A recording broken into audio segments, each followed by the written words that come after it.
They say that eyebrows can make or break your look, but why?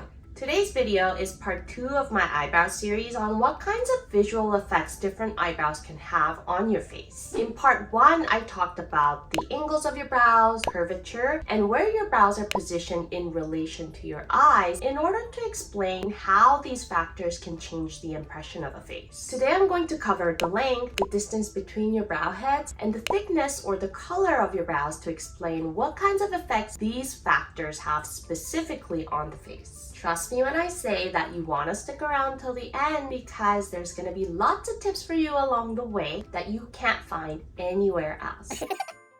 Alright, so let's start with talking about the length of the brows. Generally speaking, if you visualize a straight line from the outer corner of your nose to the outer corner of your eye and extend that line upward, that's supposed to give you an idea of where your brows should end. Now, when the brows are shorter in length, our eyes tend to focus more towards the center of the face because our eyes will follow the shape of the brows. So when the brows are short, our gaze ends where the brows end. Also, because the heads of the brows are generally thicker than your brow tail, our eyes tend to be drawn more towards the brow heads, which is towards the middle of the face. I have short brows, so I can use myself as an example to show you what I mean.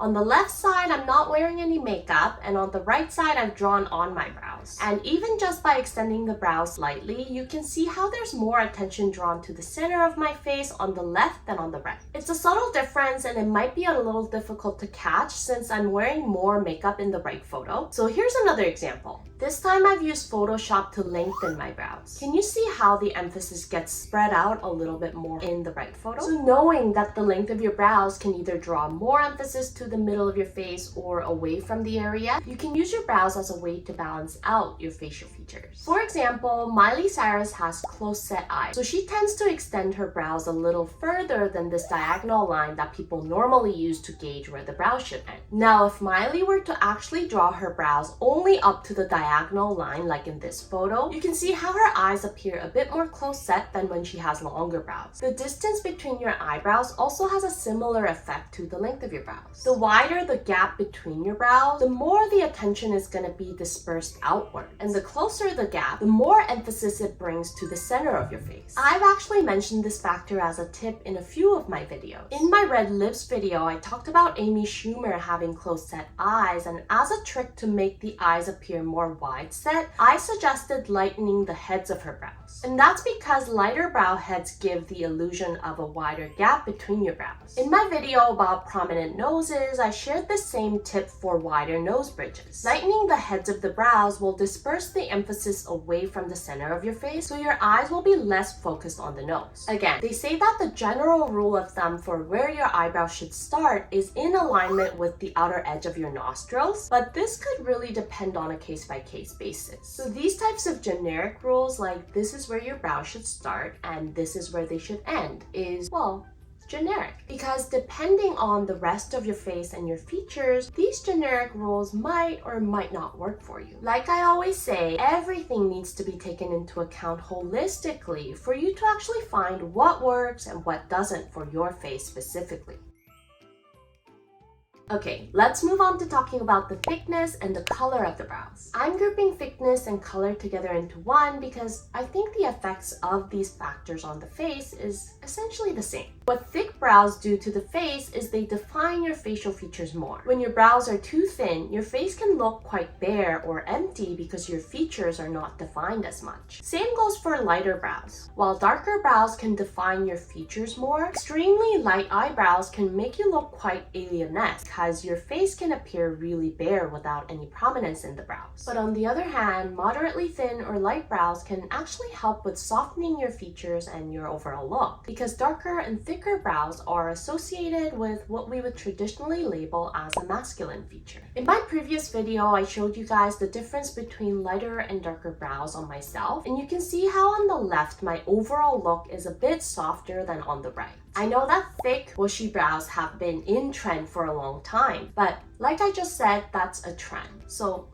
our perception will change with the trend as well. But regardless of the trend, here's where I think you'd find lightening your brows useful. If you have deep set eyes where the distance between your eye to your eyebrow is narrow, your upper eyelid area can appear very crowded. And you might find that heavy eye makeup just doesn't look quite right because they make your eyes too dark. I've explained a similar scenario in part 1 of the eyebrow series using Ariana Grande as an example. Ariana doesn't have deep set eyes, but she has big eyes with dark irises and dark brows that can make her eyelid area appear overcrowded. For Ariana, the solution was to raise the position of her brows up to open up her upper lid area and make the shape of her eyes more visible. But this only works because Ariana's brow bones are not very defined, so she can get away with moving the position of her brows more freely than someone with more defined brow bones. But usually when you have deep set eyes, your brow bones tend to look like they protrude forward more, so it's hard to change the position of your brows as freely. So an alternative solution that can still open up your eyelid area without moving the position of your brows is lightening your brows. Here's Carla Souza from How to Get Away with Murder. She has these beautiful dark brows that emphasize the color of her eyes, but the distance from her eye line to the bottom of her brows is so narrow that we can barely see her eyelid. With these kinds of eyes, more eye makeup will only make your eye area even more crowded, and it can make your eyes appear smaller. And here's a Photoshop version of Carla's eyebrows, and you can see how the lighter brows soften her features, and the overall effect of the lighter brows just makes the bold eye makeup look a little less harsh. So despite the trend, if you have really deep set eyes or pronounced brow bones and you're looking for a way to open up your eyelids more, using a lighter brow color is a great way to do that. The reason why I'm suggesting you use a lighter color instead of making the brows thinner by plucking or threading is because with lightening the brows, you can essentially achieve the same effect without any permanent changes. So depending on how you feel, you can wear your brows darker or lighter. And if you're looking for a way to lighten your brows, I show you how I lighten my brows in this video up here, so you can check it out.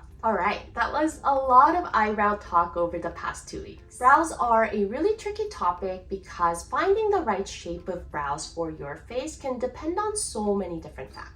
But it's just as important as it is complicated. Some people say that 80% of your first impression is dictated by your brows. And I don't know how much scientific proof there is out there to back this statement up, but I believe it. And that's why we're so used to hearing the phrase, eyebrows can make or break your look. So I hope this 2-part series gave you a good understanding of what kinds of effects eyebrows can have on your face. Rather than just chasing what's in trend or what everyone else is doing, I hope this can be a chance for you to really think about what factors affect your face the most and how you can cater your brows to fit your features the best. I'll see you in my next video, and until then, stay unique and stay gorgeous.